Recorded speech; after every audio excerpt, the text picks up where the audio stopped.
죄송합니다. 저희 레스토랑은 중국인의 출입을 금지합니다. 믿을 수 없는 문구가 눈앞에 펼쳐졌습니다. 프랑스의 한 명품 샵에서 중국인 출입을 제한한다는 경고문이 하나둘씩 보이기 시작했습니다. 14억 인구, 세계 2위의 경제대국인 중국이 왜 이런 대우를 받아야 하는 걸까요? 하지만 더 충격적인 것은 단 5천만 인구의 작은 나라, 한국은 오히려 환영받고 있다는 사실이었습니다. 대체 무슨 일이 벌어지고 있는 걸까요? 영상을 시작하기 전 구독과 좋아요 부탁드립니다. 저는 광저우 출신의 리우메이입니다. 항상 노력하며 살아왔고 그 결과 베이징대 졸업, LSE MBA까지 마치며 글로벌 엘리트로 성장했죠. 유니레버 본사에 입사할 때는 중국의 젊은 인재가 세계 무대에 선다는 자부심으로 가득했어요. 하지만 시간이 지날수록 현실은 제가 상상했던 것과는 많이 달랐죠. 매일 아침 회의에서 상사의 눈치를 봐야 했고 부서 간 복잡한 사내 정치도 있었어요. 특히 유럽계 직원들은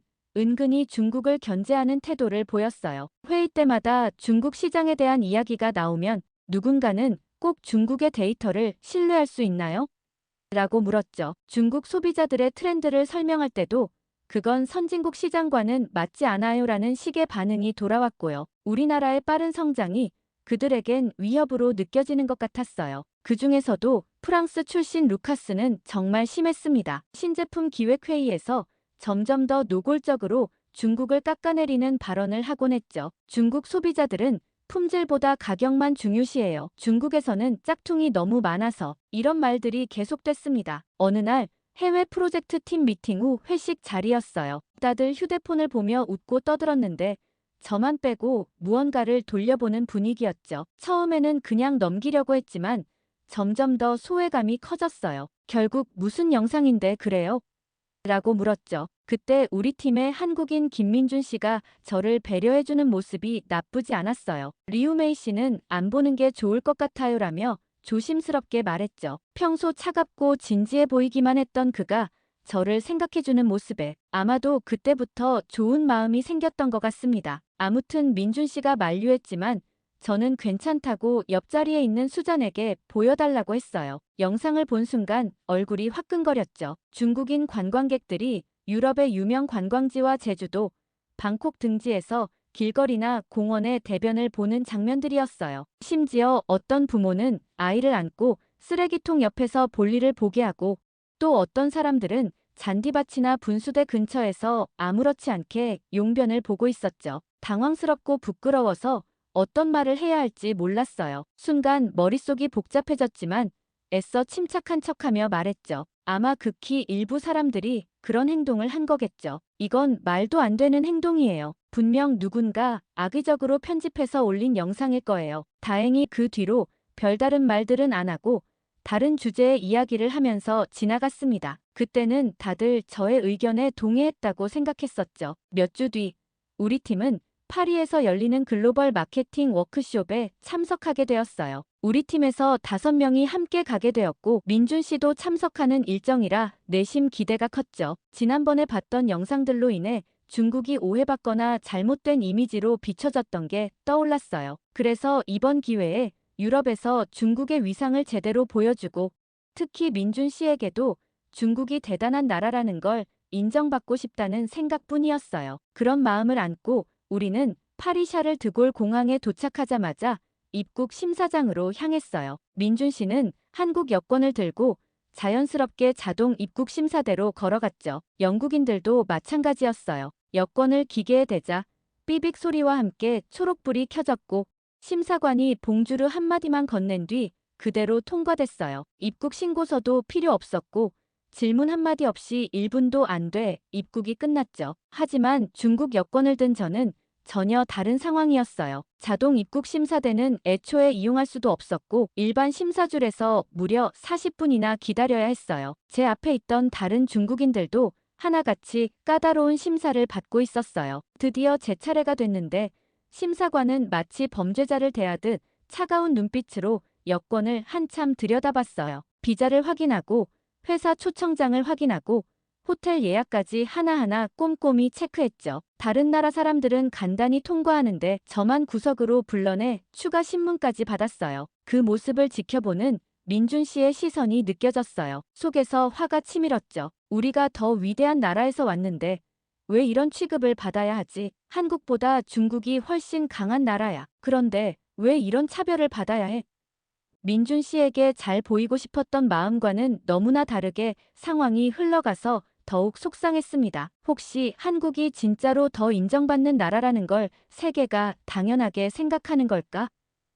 그때 처음으로 의문이 들었어요. 입국장을 빠져나오는 동안 민준 씨가 저를 걱정스럽게 바라보는 게 느껴졌어요. 그의 동정이 필요한 게 아닌데 라는 생각과 함께 마음 한켠이 불편했습니다. 이런 복잡한 감정들과 함께 파리에서의 며칠이 시작됐어요. 파리의 화창한 오후, 8시간에 걸친 긴 워크숍이 드디어 끝났어요. 컨퍼런스룸을 나오는 모두의 표정이 피곤해 보였죠. 저도 계속된 영어 발표와 토론으로 머리가 지끈거렸어요. 민준 씨도 평소의 단정한 모습과 달리 넥타이를 살짝 늦추고 있었죠. 다들 배고프시죠? 근처에 정말 괜찮은 뷔페가 있어요. 종류도 많고 음식도 푸짐하대요. 프랑스인 동료 마르코가 제안했어요. 모두가 고개를 끄덕였죠. 하지만 식당에 들어서는 순간 제 발걸음이 멈칫했어요. 로비부터 중국인 관광객들로 가득했거든요. 말소리, 웃음소리, 식기 부딪히는 소리가 뒤섞여 시끄러웠죠.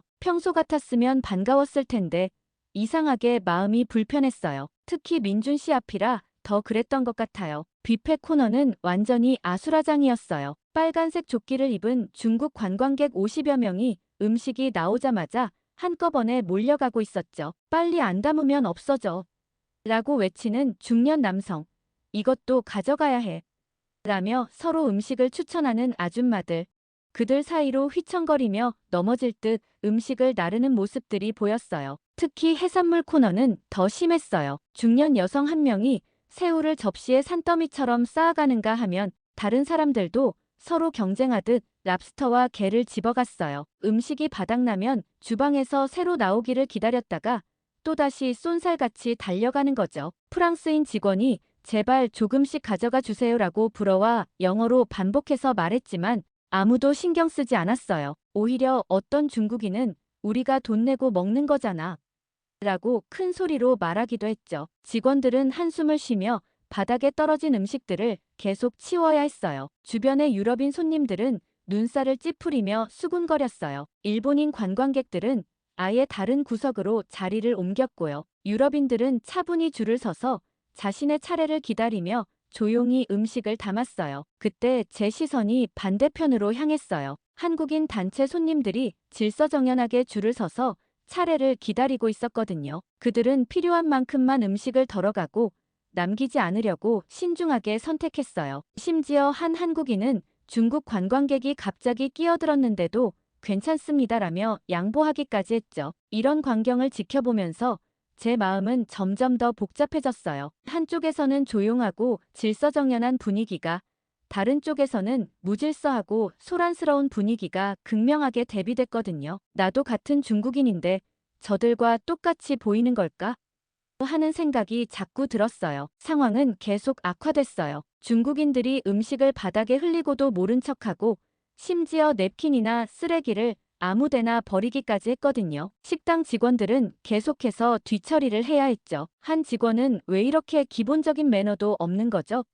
라고 한숨을 쉬었어요. 그에 비해 한국인 손님들의 모습은 더욱 도드라져 보였어요. 그들은 음식을 흘리면 직접 휴지로 닦고 쓰레기는 꼭 지정된 곳에 버렸죠. 직원들이 한국 손님들은 정말 매너가 좋으시네요 라고 할 때마다 제 마음이 더욱 불편해졌어요. 이 모든 광경이 저를 너무나 혼란스럽게 했어요. 중국과 한국의 차이가 이렇게나 명확하게 보일 줄은 몰랐거든요. 더 충격적인 건 유럽인들이 이미 그런 차이를 당연하게 받아들이고 있다는 거였죠. 이건 단순한 오해가 아니라 사람들이 정말 다르게 보고 있는 거잖아. 민준 씨를 바라보면서 묘한 감정이 스쳤어요. 예전엔 그냥 호감 가는 동료였는데 이제는 그가 한국이라는 나라를 대표하는 사람처럼 느껴졌죠. 그리고 이상하게도 저도 모르게 비교당하는 기분이 들었어요. 그럴수록 더 신경이 쓰였고 괜히 열등감마저 느껴지는 듯 했어요. 하지만 그때까지만 해도 이런 행동을 하는 사람들은 극히 일부겠지 라는 믿음이 흔들리진 않았어요. 그렇게 팀원들과 함께 식사를 마치고 일찍 호텔로 돌아왔고 피곤한 몸을 이끌며 아마도 피곤해서 예민해진 거겠지 하고 스스로를 위로하며 피로를 풀었어요. 다음 날 오후 팀장님이 좋은 소식을 전해주셨어요. 오늘 오후는 자유시간을 가지시죠. 파리에 왔으니 각자 보고 싶은 곳 다녀오세요. 다들 기뻐하며 계획을 세우기 시작했습니다. 마르코는 개선문을, 수자는 샹젤리제 거리에서 쇼핑을 하겠다고 했어요. 그때 민준 씨가 저는 오르세 미술관에 가볼까 해요라고 말했어요. 순간 가슴이 두근거렸죠. 잠시 고민하는 척하다가 저도 오르세 미술관이 궁금했어요라고 말했어요. 사실 미술관이 궁금했다기보다는 민준 씨와 둘만의 시간을 가질 수 있다는 생각에 따라 나선 거였죠. 오르세 미술관으로 향하는 동안 민준 씨는 예상과 달리 말이 많았어요. 원래는 기차역이었대요. 건물 자체가 예술 작품이죠. 19세기 미술품들이 주로 전시되어 있는데 특히 인상파 작품들이 유명해요.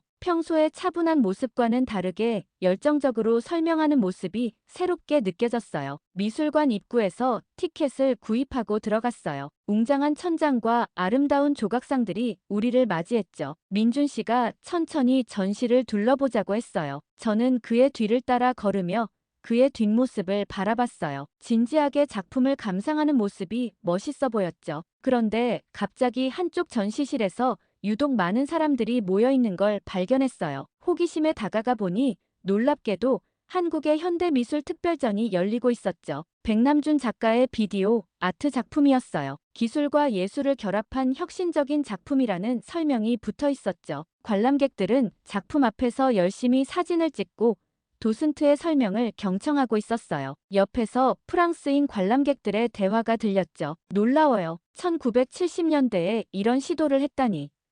한국이라는 나라 정말 대단하지 않나요? 이렇게 혁신적인 예술을 선보이다니. 순간 가슴이 찌릿했어요. 우리는 5천년의 역사를 가진 문명국인데 왜 사람들은 한국 문화에만 관심을 보이는 걸까 하는 생각이 들었죠. 민준 씨는 백남준의 작품을 자세히 설명해 주었어요. 그는 진정한 혁신가였어요. 기술을 예술로 승화시켰죠. 더 중요한 건 세계와의 소통을 실현했다는 거예요. 1984년에 이미 위성으로 뉴욕과 파리를 연결해 실시간 방송을 했다니 놀랍지 않나요? 민준 씨의 말투에는 자부심이 묻어났어요. 한국의 현대 예술이 세계적으로 인정받는 것이 너무나 자연스러운 듯했죠. 그의 설명을 들으며 저도 정말 대단하네요라고 말했지만 속으로는 복잡한 감정이 일었어요. 자존심이 너무 상했거든요. 아까 뷔페에서의 일도 그렇고 이제는 문화적으로도 한국이 앞서가는 것 같아 속상했어요. 모네의 작품 앞에 멈춰 선 민준 씨가 이 그림 어떠세요? 라고 물었어요. 하지만 제 귀에는 잘 들리지 않았죠. 머릿속에서는 계속해서 관람객들의 대화가 맴돌았으니까요. 한국은 창의적이야. 한국 문화는 신선해. 한국은 트렌디해. 그동안 저는 중국이 한국보다 모든 면에서 앞서 있다고 생각했어요. 더 큰 영토, 더 많은 인구, 더 오랜 역사, 더 강한 경제력. 하지만 이곳에서는 그런 것들이 전혀 중요하지 않은 것 같았죠. 사람들은 오히려 한국의 문화적 감각과 창의성에 깊은 감동을 받고 있었어요. 미술관을 나오면서 민준 씨가 좋은 시간이었어요 라고 말했어요. 저도 기계적으로 고개를 끄덕였죠. 하지만 제 마음속에는 우리는 왜 이렇게 다르게 보이는 걸까? 언제부터 이런 차이가 생긴 걸까? 라는 깊은 고민이 자리 잡고 있었어요. 그때 민준 씨가 말했어요. 호텔 기념품점에 들렀다 가는 게 어떨까요? 가족들 선물도 사고요. 저도 부모님 선물을 사야 했기에 함께 기념품 가게로 향했습니다. 기념품 가게는 생각보다 컸어요. 파리의 상징인 에펠탑 모형부터 고급스러운 스카프, 초콜릿까지 다양한 물건들이 있었죠. 저는 어머니가 좋아하실 만한 스카프를 고르고 있었어요. 그때 옆으로 중국인 관광객 무리가 들어왔어요. 얼마예요? 더 싸게 해주실 수 없나요? 큰 소리로 흥정을 시작했죠. 어떤 분들은 진열대의 물건들을 거칠게 만지작거리고 또 어떤 분들은 사진 촬영 금지 표시를 무시한 채 플래시를 터뜨리며 사진을 찍고 있었어요. 점원이 제게 도와드릴까요? 라고 물었지만 옆에서 계속되는 소란에 제대로 대화를 나눌 수가 없었어요. 민준 씨와 저는 서로를 바라보다가 쓴웃음을 지었죠. 내일 다시 올까요? 민준 씨가 조심스레 물었어요. 네, 그게 좋겠어요. 저도 더 이상 이 상황을 견디기 힘들었거든요. 너무 민망했고 한편으로는 화도 났어요. 민준 씨와 헤어지고 난 후 오늘 하루 있었던 일들이 주마등처럼 스쳐 지나갔죠. 백남준 전시에서 한국 문화를 극찬하던 사람들, 그리고 지금 이 순간까지 우리는 정말 이렇게밖에 보이지 않는 걸까? 하는 의구심이 자꾸 들었어요. 호텔로 돌아와 침대에 누웠지만 하루 종일 있었던 일들이 머릿속을 맴돌아 쉽게 잠들 수가 없었어요. 뒤척이다 결국 휴대폰을 켜고 화면을 멍하니 바라봤어요. 파리 여행 후기들을 보면서 기분 전환을 하려 했는데 우연히 노차이나 투어리스트라는 해시태그가 눈에 들어왔어요. 순간 손가락이 멈칫했지만 궁금함을 참을 수가 없었죠. 클릭하는 순간 충격적인 내용들이 쏟아져 나왔어요. 또 중국인 단체 관광객들, 박물관이 난장판이 됐어요. 한국인들은 이렇게 예의 바른데 같은 아시아인인 중국인들은 왜 이럴까요? 우리 레스토랑은 더 이상 중국 단체 관광객을 받지 않기로 했습니다. 이런 악의적인 댓글들이 수천 개나 달려 있었어요. 더 화가 난 건 첨부된 사진과 영상이었죠. 대부분 중국인들의 부적절한 순간만 골라 찍은 것들이었어요. 일부 사람들의 잘못된 행동을 마치 중국인 전체의 문제인 것처럼 과장해서 퍼뜨리고 있었죠. 속상한 마음에 민준 씨에게 메시지를 보냈어요. 민준 씨, 혹시 자고 있나요? 곧바로 답장이 왔어요. 아니요.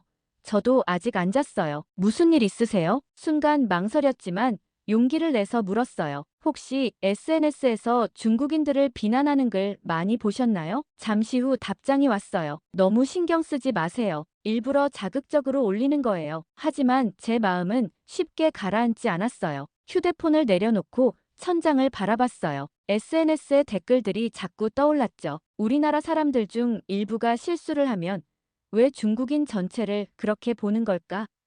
가슴 한켠이 답답했어요. 더 속상했던 건 그동안 좋아했던 민준 씨와의 대화에서도 이런 불편함을 느끼게 됐다는 거예요. 분명 그는 저를 배려하려 했을 텐데 왜 그의 말 하나하나가 이렇게 신경 쓰이는 걸까요? 창밖으로 보이는 파리의 야경이 평소와는 다르게 차갑게 느껴졌어요. 이곳에 와서 처음으로 고향이 그리워졌죠. 광저우에서는 이런 생각 안 해도 됐는데 결국 진통제를 먹고 억지로 잠을 청했어요. 다음 날 아침 민준 씨를 마주치는 게 조금 걱정됐어요. 어제 보낸 메시지가 자꾸 마음에 걸렸거든요. 어쩌면 내가 너무 예민하게 굴었나? 이런 복잡한 감정을 안고 아침을 시작했어요. 다행히 민준 씨는 평소처럼 자연스럽게 대해줬어요. 오히려 제가 너무 신경 쓰고 있었나 싶을 정도였죠. 팀장님이 오늘은 베네치아로 이동한다고 했을 때도 민준 씨는 곤돌라 타보고 싶지 않아요?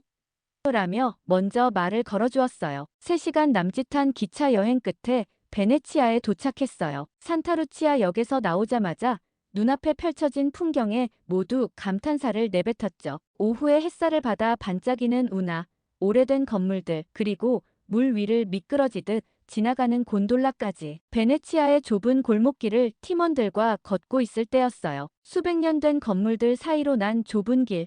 옛 시간이 고스란히 담긴 돌바닥을 걸으며 이런저런 이야기를 나누고 있었죠. 그때였어요. 갑자기 앞에서 소란스러운 소리가 들렸어요. 무슨 일인가 싶어봤더니 한 중국인 가족이 길 한가운데서 아이의 기저귀를 갈고 있었어요. 더 충격적인 건 그 자리에서 대변을 처리하고 있다는 거였죠. 순간 제 얼굴이 확 붉어졌어요. 주변 관광객들이 놀란 표정으로 쳐다보다가 이내 비웃기 시작했고 몇몇은 휴대폰을 꺼내 사진까지 찍기 시작했어요. 누군가 또 중국인들이네라고 말하는 소리가 들렸죠. 지금껏 과장된 이야기라고 생각하고 본 SNS의 영상들이 현실이 되어 눈앞에 펼쳐진 거죠. 이렇게 직접 보니 뭐라고 변명해야 할지 모르겠더라고요. 주변의 시선이 더욱 따갑게 느껴졌어요. 유럽 관광객들은 인상을 찌푸리며 자리를 피했고 일본인 관광객들은 서둘러 다른 길을 찾아갔죠. 그들의 표정에서 역시 중국인들은 이라는 말이 보이는 것 같았어요. 그동안 저는 너무 한쪽으로만 세상을 보고 있었던 걸까요? 중국의 위상, 경제력, 오랜 역사 이런 것들만 생각하다 보니 정작 우리가 바뀌어야 할 부분들은 보지 못하고 있었던 건 아닐까? 나조차도 한쪽 면만 보고 있었구나 하는 생각이 들었고 그제야 후회가 밀려왔습니다. 골목길을 빠져나오면서 생각했어요. 우리도 한국처럼 시민의식이 높으면 좋겠고 세계인의 존중을 받을 수 있으면 얼마나 좋을까라는 생각을 처음으로 했어요. 우리가 바꿔야 할 것들에 대해 생각하게 되는 계기가 되었죠. 답답한 마음에 한숨이 절로 나왔어요. 이제는 단순히 민준 씨를 좋아하는 감정을 넘어서 그가 대표하는 한국이라는 나라가 걸어온 길이 궁금해졌어요. 분명 중국보다 아래의 나라였는데 어떻게 이렇게 변할 수 있었는지, 그 과정에서 무엇을 배웠는지 말이죠. 벌써 베네치아에서의 마지막 밤입니다. 호텔 발코니에 기대어 운하의 불빛들을 바라보고 있어요. 이번 파리, 베네치아 출장이 제게 이렇게 많은 것을 생각하게 할 줄은 몰랐죠. 창밖을 바라보며 여행 동안 있었던 일들이 하나둘씩 떠올랐어요. 우리나라의 모습을 객관적으로 보게 된 순간들, 한국의 변화된 모습을 마주한 순간들, 처음에는 그저 부러움과 질투로 시작했던 감정이 이제는 깊은 깨달음으로 바뀌었어요. 예전에는 중국인이니까 어쩔 수 없어라는 말로 모든 걸 덮으려 했죠. 하지만 이제는 달라요. 우리도 변할 수 있고 또 변해야 한다는 걸 알게 됐으니까요. 한국이 그랬던 것처럼 우리도 조금씩 달라질 수 있을 거예요. 문득 민준 씨 생각이 났어요. 처음엔 그저 호감 가는 동료였는데 이제는 더 특별한 존재가 됐죠. 그의 차분함, 배려심 깊은 모습, 그리고 무엇보다 누구도 탓하지 않고 이해하려 노력하는 자세까지. 아직 고백은 하지 못했지만 언젠가는 꼭 제 마음을 전하고 싶어요. 하지만 그 전에 먼저 해야 할 일이 있어요. 제가 먼저 바뀌어야 해요. 단순히 민준 씨의 마음을 얻기 위해서가 아니라 진정으로 더 나은 사람이 되고 싶어서요. 한국이 보여준 것처럼 변화는 가능하다는 걸 이번 여행에서 배웠으니까요. 이제 곧 영국으로 돌아가겠지만 이번 여행에서 느낀 것들은 오래도록 제 마음에 남을 것 같아요. 언젠가 민준 씨에게 고백할 때는 지금보다 더 성장한 제 모습을 보여주고 싶어요. 그리고 그때는 우리 중국도 조금은 달라져 있을 거라 생각됩니다. 오늘의 사연 어떠셨나요? 오늘도 끝까지 함께 해주신 여러분께 진심으로 감사드리며 다음 영상도 재밌고 유익한 사연으로 돌아올 것을 약속드립니다. 여러분들의 구독과 좋아요, 알림 설정은 영상 제작에 큰 힘이 됩니다. 감동 모드였습니다.